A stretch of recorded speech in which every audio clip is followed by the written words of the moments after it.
মাদককে না বলি ও ball bat নিয়ে মাঠে চলি। মুন্সিগঞ্জে মরহুম আব্দুল খালেক মিয়াজি স্মরণে ক্রিকেট টুর্নামেন্ট অনুষ্ঠিত হয়েছে। কালেরচর যুব সমাজের উদ্যোগে ক্রিকেট টুর্নামেন্টের আয়োজন করা হয়। ক্রিকেট টুর্নামেন্টের এই ফাইনাল খেলাটি শনিবার সন্ধ্যার দিকে চরাঞ্চলের শেষ সীমান্তের কালিরচর বাজার সংলগ্ন মাঠে অনুষ্ঠিত হয়। এই খেলাটি আনুষ্ঠানিকভাবে উদ্বোধন করেন জাতীয়তাবাদী ছাত্রদলের কেন্দ্রীয় কমিটির সাবেক যুগ্ম সাধারণ সম্পাদক আমিনুল ইসলাম জসিম। এই অনুষ্ঠানের সার্বিক ব্যবস্থাপনায় ছিলেন বিশিষ্ট ব্যবসায়ী ও সমাজসেবী হাজী মোহাম্মদ গোলাম কিবরিয়া মিয়াজি। 10 ওভারের টসে এ খেলায় মাঠে ব্যাট করতে নামেন নাইট ফাইটার সংগঠনটি। তারা 45 রানে মাঠ থেকে বিদায় নেন। পরে দ্বিতীয় ধাপে কালিরচর কিংস্টার মাঠে নামলেও তারা খেলায় জয়লাভ করতে পারেনি। এ খেলায় চ্যাম্পিয়নশিপের বিজয় ট্রফি ও ফ্রিজ জিতে নেন নাইট ফাইটার সংগঠনটি এবং রানার আপ হয়ে ট্রফি ও 32 ইঞ্চি টিভি জিতে নেন কালিরচর কিংস্টার। এই অনুষ্ঠানে সভাপতিত্ব করেন হাজী মোহাম্মদ মিস্টার মিয়াজি।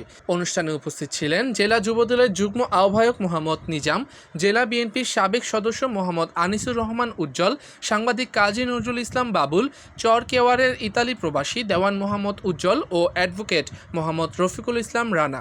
খেলা পরিচালনা করেন মোহাম্মদ জোয়েল হোসেন। খেলার ধারাভাষ্যে ছিলেন জনি।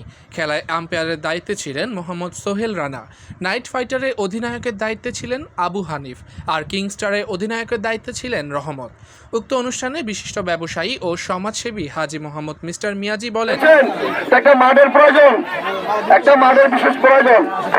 আপনারা জায়গা ঠিক করেন, যত লক্ষ টাকা আসে দেখার দাম এই সপ্তাহে আমরা জায়গা দেব, আগামী সপ্তাহে